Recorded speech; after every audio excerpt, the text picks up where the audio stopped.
বিবি হাজেরার দৌড়াদৌড়ি আল্লাহর কাছে পছন্দ হয়ে যায়। ওই যে সাফা থেকে মারওয়া, মারওয়া থেকে সাফা, এটা কি কোরআনের কোনো বিধান নেই? কথা কয় না। কোরআনে আসছেন যে সাফা মারায় দৌড়াদৌড়ি করেন না, এটা এই যে বিবি হাজেরার বিধান। আল্লাহ বলে, আরে ইব্রাহিম, তোমার স্ত্রী বিবি হাজেরা আমার দ্বীনের জন্য, আমার কোরআনের জন্য, আমার ইসলামের জন্য বিবি হাজেরা বনবাসে চলে যায়। আমি আল্লাহ পাক বিবি হাজেরার এই কাজকে কিয়ামত পর্যন্ত উম্মতি মুহাম্মদের জন্য মডেল বানায়া দিলাম। এবার আপনি হজে যাবেন, ইব্রাহিমের প্রায় 7-8টা কাজ ছাড়া হজ সম্পন্ন হয় না, একটাও মুহাম্মদের কাজ না। সুবহানাল্লাহ কয় না? সব বাবা ইব্রাহিমের কাজ। আপনি সাফাই যাবেন, মারওয়া দৌড়াদৌড়ি করবেন, এটা কিসের বিধান হয়? বিবেক ধরে না, বুদ্ধি ধরে না, যুক্তি ধরে না, যুক্তি ধরেনি দৌড়াদৌড়ি। ওই যে আপনি সবুজ বাতিতে গেলেন, দৌড় দিতে হয়। যতক্ষণ সবুজ বাতি থাকে ততক্ষণ একটু জুড়ে দৌড় দিয়ে যান। এটা কিসের বিধান বুঝে আসে না, বুঝার কোনো দরকার নাই। ওই যে আমার জন্য ইব্রাহিম নবী কুরবানি দিয়েছে, আমার জন্য ইব্রাহিম নবী সবকিছু বিসর্জন দেওয়া হয়। আমি আল্লাহ পাক এই জন্য এই বিবি হাজেরার দৌড়াদৌড়িকে কিয়ামত পর্যন্ত উম্মতি মুহাম্মদিয়ার হজের একটি বিধি বিধান হিসাবে সাব্যস্ত করিয়া দিলাম। ফালাম্মা বালাগা মা'আস সায়া ক্বালা ইয়া বুনাইয়া ইন্নী আরা ফিল মানাম, ফালাম্মা বালাগা মা'আস সায়া ক্বালা ইয়া বুনাইয়া ইন্নী আরা ফিল মানাম আন্নী আযবাহুকা ফানজুর মাযা তারা ক্বালা ইয়া আবাতি ইফআল মা তু'মার সাতাজিদুনি ইনশাআল্লাহু মিনাস সাবিরিন। সুবহানাল্লাহ বলেন না? ইব্রাহিম আলাইহিস সালামকে আল্লাহ বলেন, আরে ইব্রাহিম, তুমি আমার দ্বীনের জন্য কুরবানি দিলা, তুমি আমার দ্বীনের জন্য আগুনের মধ্যে ঝাঁপ দিলা। আমি আল্লাহ পাক রব্বুল আলামিন, আমি আমার আগুনকে তোমার জন্য জান্নাতের মেহমানখানা বানায়া দিলাম। সুবহানাল্লাহ বলে না? আরে আপনিও শুধু আজও যদি আপনি সিদ্ধান্ত নেন যে আমি কোরআনের জন্য, সুন্নাহর জন্য, আমি ইসলামের জন্য আমি আমার জীবনকে বিসর্জন দিতে চাই, আল্লাহ বলেন আমিও তোমাকে তোমার পরবর্তী প্রজন্মের কাছে পরিপূর্ণ নুরানি এবং আলোকিত বানায়া দিব। সুবহানাল্লাহ বলে না? দেখেন না ইব্রাহিম নবীর কেমন হয়? আরে বিবি হাজেরা, তার কি দাম আর তার কি নাম হয়, তার কি মান মর্যাদা হয়, যে আজকে বিবি হাজেরার অনুসরণ না করলে কোনো মুসলমানের হজ পরিপূর্ণ হয় না। কথা কয় না? বিবি হাজেরার দৌড়াদৌড়ি আল্লাহর কাছে পছন্দ হয়ে যায়। ওই যে সাফা থেকে মারওয়া, মারওয়া থেকে সাফা, এটা কি কোরআনের কোনো বিধান নেই? কথা কয় না। কোরআনে আসছেন যে সাফা মারায় দৌড়াদৌড়ি করেন না, এটা এই যে বিবি হাজেরার বিধান। আল্লাহ বলে, আরে ইব্রাহিম, তোমার স্ত্রী বিবি হাজেরা আমার দ্বীনের জন্য, আমার কোরআনের জন্য, আমার ইসলামের জন্য বিবি হাজেরা বনবাসে চলে যায়। আমি আল্লাহ পাক বিবি হাজেরার এই কাজকে কিয়ামত পর্যন্ত উম্মতি মুহাম্মদের জন্য মডেল বানায়া দিলাম। এবার আপনি হজে যাবেন, ইব্রাহিমের প্রায় 7-8টা কাজ ছাড়া হজ সম্পন্ন হয় না, একটাও মুহাম্মদের কাজ না। সুবহানাল্লাহ কয় না? সব বাবা ইব্রাহিমের কাজ। আপনি সাফাই যাবেন, মারওয়া দৌড়াদৌড়ি করবেন, এটা কিসের বিধান হয়? বিবেক ধরে না, বুদ্ধি ধরে না, যুক্তি ধরে না, যুক্তি ধরেনি দৌড়াদৌড়ি। ওই যে আপনি সবুজ বাতিতে গেলেন, দৌড় দিতে হয়। যতক্ষণ সবুজ বাতি থাকে ততক্ষণ একটু জুড়ে দৌড় দিয়ে যান। এটা কিসের বিধান বুঝে আসে না, বুঝার কোনো দরকার নাই। ওই যে আমার জন্য ইব্রাহিম নবী কুরবানি দিয়েছে, আমার জন্য ইব্রাহিম নবী সবকিছু বিসর্জন দেওয়া হয়। আমি আল্লাহ পাক এই জন্য এই বিবি হাজেরার দৌড়াদৌড়িকে কিয়ামত পর্যন্ত উম্মতি মুহাম্মদিয়ার হজের একটি বিধি বিধান হিসাবে সাব্যস্ত করিয়া দিলাম। তাই না? শুধু তাই না, আরে ইব্রাহিম, তুমি আমার জন্য তোমার পুত্র ইসমাইলকে কুরবানি দাও। আরে আমার রহমান তো রব্বে কারীম, রব্বে কারীমের কোন জিনিসের কমতি আসেনি। কথা কয় না? রব্বে কারীমের বুঝি ইসমাইলের রক্তের প্রয়োজন ছিল, আবু বকরের রক্তের প্রয়োজন ছিল, মুহাম্মদুর রাসূলুল্লাহর দান্দান মুবারক শহীদের রক্তের প্রয়োজন ছিল নাকি? এক তালহার হাতের মধ্যে প্রায় 93টা তীর গেঁথে যায়।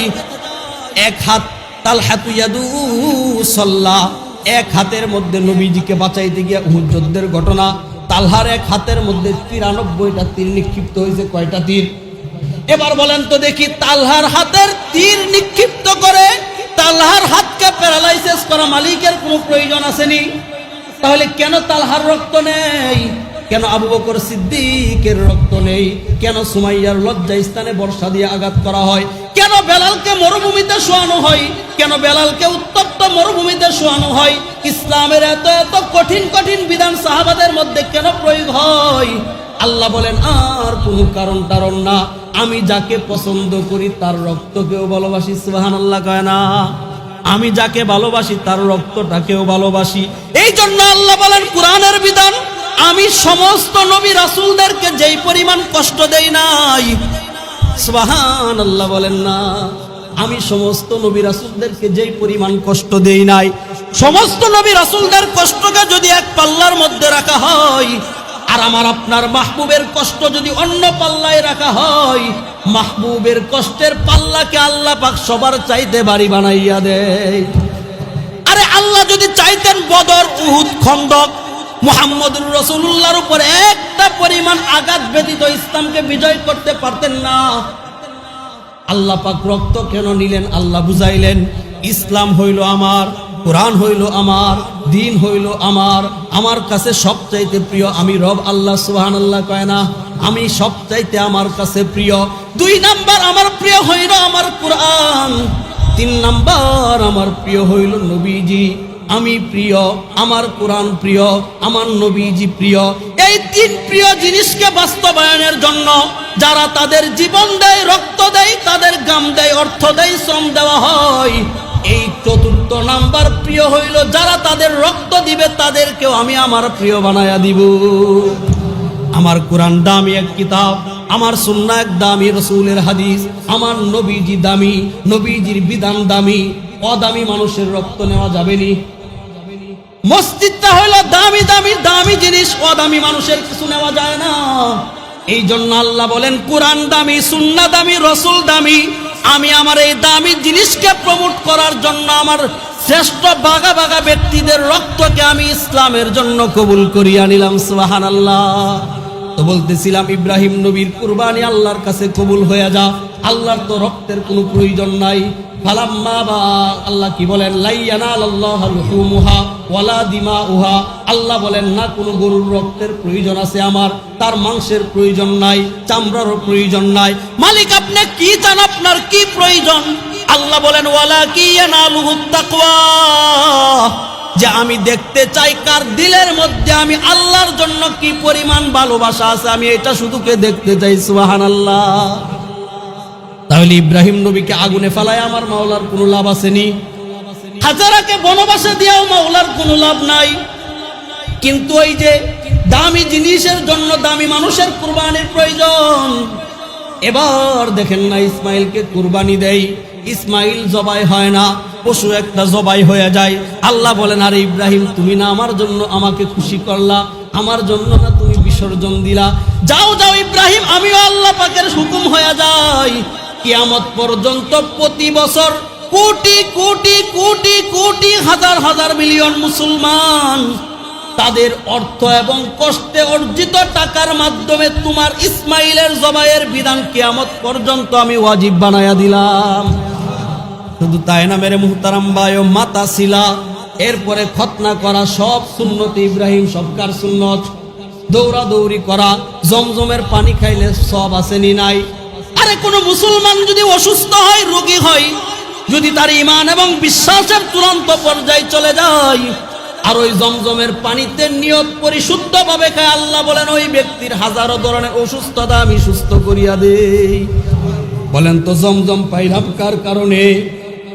কথা বলে না ইসমাইলের কারণে। দৌড়াদৌড়ি সাফা মারুয়া পাইলাম কার কারণে? হাজর আলাইহিস সালামের কারণে। কুরবানি পাইলাম কার কারণে? ইব্রাহিম আলাইহিস সালামের কারণে। হাত তক্কর তওয়াফ পাইলাম কার কারণে? ইব্রাহিম নবীর কারণে। অর্থাৎ হজ এবং ইমরার অনেক অধিকাংশ বিধান আল্লাহ বলেন ইব্রাহিম তুমি যেহেতু আমার জন্য বেশি কুরবানি দিলা, আমি আল্লাহ পাক তোমার কুরবানির বিনিময়ে কিয়ামত পর্যন্ত আমি তোমাকে অনুসরণীয় বানায়া দিলাম। মেরে মুহতারাম ভাই বলি, বুঝার জন্য বলি, আসল কথা বলি। ঠিক আপনিও আপনি ইসলামের জন্য, কোরআনের জন্য, সুন্নাহর জন্য, আপনি মুসলমান, আপনি ইসলাম অনুযায়ী বিধিবিধান মানবেন।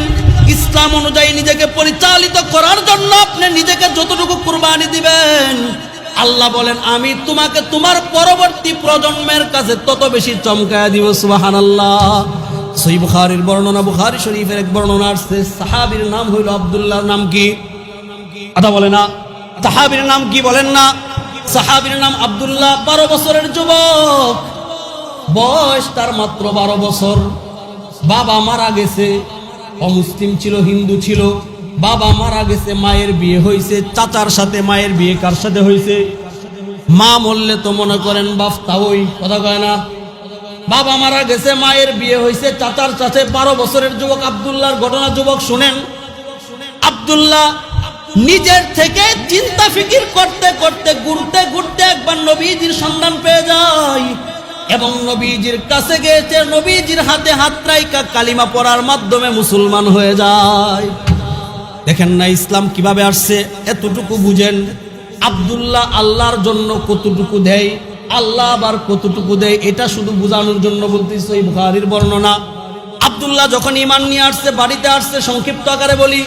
আব্দুল্লাহ যখন বাড়িতে যায়, আব্দুল্লাহর চাচা বুঝতে পারছে যে আব্দুল্লাহ মুসলিম হয়ে গেছে। আব্দুল্লাহর মাও বিষয়টা বুঝতে পারছে। হাজারো ধরনের জুলুম শুরু হয়ে যায়। জুলুমের এক পর্যায়ে সিদ্ধান্ত নেওয়া হয় যে আব্দুল্লাহ তুমি আজকে থেকে আমাদের বাড়ি থেকে বের হয়ে যাও। আব্দুল্লাহকে 2টা প্রস্তাব দিছে যে তুমি কি আমাদের সাথে থাকতে চাও নাকি মুহাম্মদের সাথে থাকতে চাও? কয়টা প্রস্তাব? 2টা। হয়তো তুমি আমাদের সাথে আমাদের বাড়িতে থাকতে পারবা না, হয় তুমি মুহাম্মদের কাছে যাও। আব্দুল্লাহ 1 সেকেন্ড দেরিও করেন নাই, মুহূর্তের মধ্যে বলেন আমি সিদ্ধান্ত নিয়ে আনিছি, আমি আপনাদের কাছে থাকবো না। আমি আমার সিদ্ধান্ত নিয়ে আনিছি যে আমি মেরে আকা মুহাম্মদুর রাসূলুল্লাহর সান্নিধ্যে চলে যাব। এবার আব্দুল্লাহকে উলঙ্গ করা হয়, একেবারে জামা কাপড় খোলা হয়, হাজারো ধরনের নির্যাতন করার পর বের করে দেওয়া হয় ঘর থেকে। মায়ের কষ্ট লাগে। মা একটা চাদর জানালা দিয়ে ফিক্কা দেয়। ওই চাদরের এক অংশ আব্দুল্লাহ তার নিচের অংশে পেঁচাই, আরেক অংশ উপরে পেঁচাই।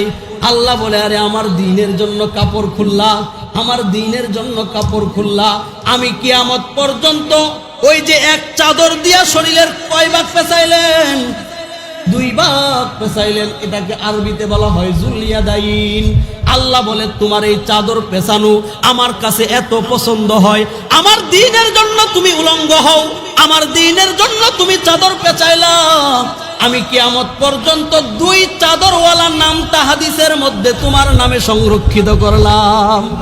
এবার কোটি কোটি আলেম, মুহাদ্দিস, মুফতি হাদিস পড়ে আর ওই সাহাবীর নাম নেয় না, সাহাবীর উপাধি হয়ে যায় জুলিয়াদাইন। সুবহানাল্লাহ কয় না? জুলিয়াদাইন অর্থাৎ 2 চাদরওয়ালা পেঁচানো, এক চাদর দিয়া 2 ভাগে বন্টন কইরা পরে এই নাম তার হয়ে যা। আরে শুধু তাই না, যখন আব্দুল্লাহ চলে যায়, আব্দুল্লাহ যাবে কোথায়? যাওয়ার তো কোনো জায়গা নাই। ওই যে মানবতার সম্রাটের কাছে চলে যায়, নবীজির দরবারে যায়। নবীজি দেখেন কান্না করতেছে। কি ব্যাপার আব্দুল্লাহ, কান্না করো কেন? এই ঘটনা ঘটছে ইয়া রাসূলুল্লাহ। তো কোনো সমস্যা নাই, ওই যে আমার মাদ্রাসা আসহাবুস সুফফায় ইতিপূর্বে 60 জন হয়ে গেছে, তুমি 61তম ছাত্র। কততম ছাত্র? এবার আব্দুল্লাহ চলে যায় সেখানে। যাওয়ার পরে আরে বয়স দিয়া কাউকে মাপা যায় না, টাকা দিয়া কাউকে মাপা যায় না। যেটা বড় সাহাবীর যেই দিল অর্জন হয় নাই, আব্দুল্লাহ সেটা পাইছে। সুবহানাল্লাহ কয় না? আল্লাহ বলেন ইন্না আকরামাকুম ইনদাল্লাহ আতকাকুম। আমি বয়স দিয়া বিবেচনা করি না, আমি দেখি কার দিলটা কত বেশি সাফ। সুবহানাল্লাহ কয় না? আমি দেখি কার দিল কত বেশি পাক। এবার আব্দুল্লাহ চলে যায়। আব্দুল্লাহ জিকির করে মাঝে মাঝে তার হাল শুরু হয়ে যা। জুড়ে জুড়ে চিল্লা আল্লাহ। হযরতে উমর রাগ করে, কিরে বেটা আব্দুল্লাহ, আর কেউ চিল্লা করে না, তুমি কেন চিল্লায়া জিকির করো? নবীজির কাছে বিচার দেই। নবীজি বলে উমর তোমার মনে চাইলে করো, না হয় তাকে কিছু বইল না। সুবহানাল্লাহ।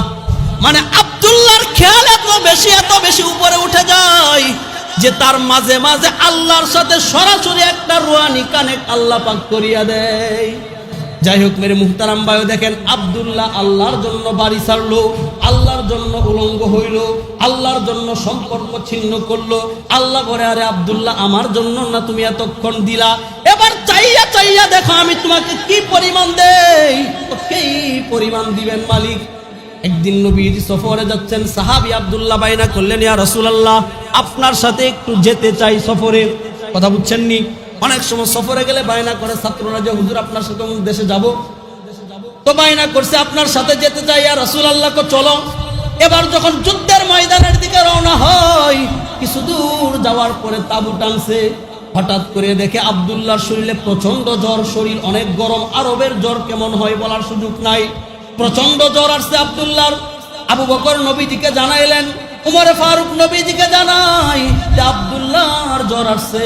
নবীজি নিজে গেলেন, সুবহানাল্লাহ কানা, নবীজি নিজে গেলেন। দেখেন আল্লাহ পাক কি পরিমাণ দেয়। নবীজি হাত দিয়া বুঝলেন আব্দুল্লাহ আর বাঁচবে না, হয়তো সময় কাছায় আসছে। নবীজি আব্দুল্লাহর মাথাটা উঠাইয়া নবীজির রান মুবারকে রাখছে, সুবহানাল্লাহ কানা। আরে কি দু জাহানের কি কপাল, কি সোনায় সোহাগা নুরানি কপাল। আব্দুল্লাহর রান, নবীজির রানের উপর আব্দুল্লাহর মাথায় মাত্র 3 জনের মাথা নবীজির রানে উঠছে। কয়জনের মাথা? আম্মা জান আয়েশা, আরেকজন আছে নাম মনে নাই, আরেকজন হলো আব্দুল্লাহ। এই 3 জনের মাথা মাত্র নবীজির রানের উপর শুইয়া যায়। হায় হায় নুরানি কপাল। উমর এত বড় সাহাবী, তার মাথা নবীজির রানে যায় না।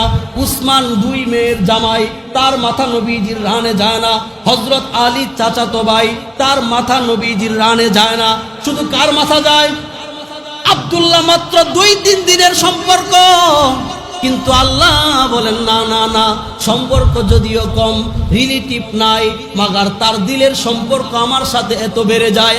আমার দ্বীনের জন্য তুমি কুরবানি দিলা, আমার দ্বীনের জন্য তুমি উলঙ্গ হইলা, আমি তোমার মাথা মুবারককে তোমার শয়নের বালিশ হিসাবে রহমাতুল লিল আলামিনের কুলকে বানাইয়া দিলাম। এবার যখন শুইয়া যান, নবীজি বুঝলেন বাঁচবে না, তার দিকে ইশারা করে রাখো, আমার দিকে তাকাও। উনজুর ইলা আইনি, আমার চোখের দিকে তাকাও। নবীজির চোখের দিকে তাকাই, 2 জনের চোখের যখন মিলন হয়, এবার নবীজি ইশারা দিয়া পড়াই, আশহাদু আল্লা ইলাহা ইল্লাল্লাহ ওয়া আশহাদু আন্নাকা ইয়া রাসূলুল্লাহ। আব্দুল্লাহ এবার নবীজির কুলে থাইকা নবীজির সাথে কালিমা পড়তে পড়তে সে দুনিয়া থেকে বিদায় নিয়ে চলে যায়। হায় হায় নুরানি কপাল, নবীজির কুলে ইন্তেকাল হয় শুধুমাত্র এক সাহাবীর। কয়জনের? শুধুমাত্র এক সাহাবীর, সেটাও আব্দুল্লাহ। নবীজির সাথে সম্পর্ক ভালো বেশি না, বেশি দিন থাকে নাই, তারপরে ওই যে আল্লাহ পাক তার কুরবানি নিয়েছেন, এবার তাকে কুরবানির বিনিময় দিচ্ছেন। এবার যখন আব্দুল্লাহর ইন্তেকাল হয়ে যায়, গোসল কে দিবে? সুবহানাল্লাহ। নবীজি বলে, আবু যর গিফারি সবচাইতে দামি সাহাবী বুজুর্গিয়াতের দিক থেকে, আবু বকর সিদ্দিক, উমরে ফারুক, উসমানে গনি, দামি দামি 4 সাহাবীকে বলে যাও আব্দুল্লাহর গোসল দাও। সুবহানাল্লাহ কয় না? এবার আব্দুল্লাহর গোসল দেওয়া হয়। জানাজার সময় আসছে, কাফনকে দিবে। নবীজি একটু পর তাবু থেকে বের হইয়া নবীজির ব্যবহারের একটা শাল, চাদর আয়না ফিক্কা দেয়া বললেন, যাও এই শাল দিয়া আব্দুল্লাহর কাফনের কাপড় পরাইয়া দাও। সুবহানাল্লাহ বলে না, আল্লাহ বলে, আরে আব্দুল্লাহ, তুমি আমার দ্বীনের জন্য কুরবানি দিলা, আমার দ্বীনের জন্য তুমি বাড়ি ছাড়লা, আমি রহমাতুল লিল আলামিনের চাদরকে তোমার কাফনের কাপড় বানাইয়া দিলাম। জানাজার সময় কাছায় আসছে, জানাজাকে দিবে। আমার জানাজা যদি শাইখুল হাদিস সাহেব পড়ে, চরমনায়ের মরহুম পীর সাহেব পড়ে, কি নুরানি কপাল না আমার হয়, কথা কয় না? বড় আলেম যদি আমার জানাজা পড়ে, এটার মতো দামি কপাল আসেনি আমার। এবার দেখেন না আব্দুল্লাহর জানাজাকে পড়ে, মাত্র 6-7 জনের জানাজা নবীজি পড়ছে, এর মধ্যে আব্দুল্লাহ। জানাজার সময় যখন কাছাইয়া যায়, জানাজাকে পড়বে, এবার জানাজা পড়ার জন্য নবীজি সামনে নিজের থেকে বেড়ে যা।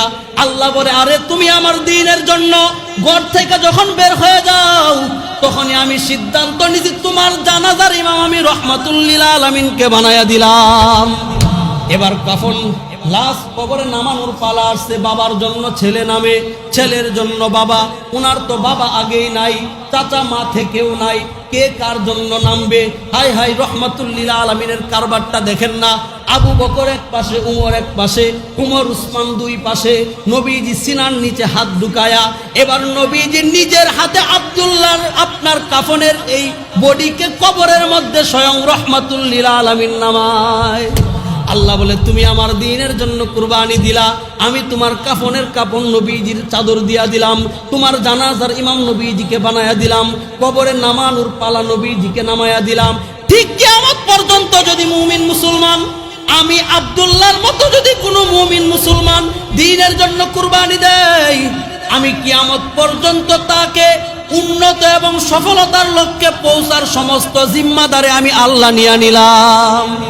তাহলে কি বুঝলাম? এক নাম্বার কথা বুঝলাম, ইব্রাহিম নবীর পরীক্ষা, ইব্রাহিম নবীর কুরবানি আল্লাহর পছন্দ হয়, কিয়ামত পর্যন্ত মডেল বানায়া দেয়।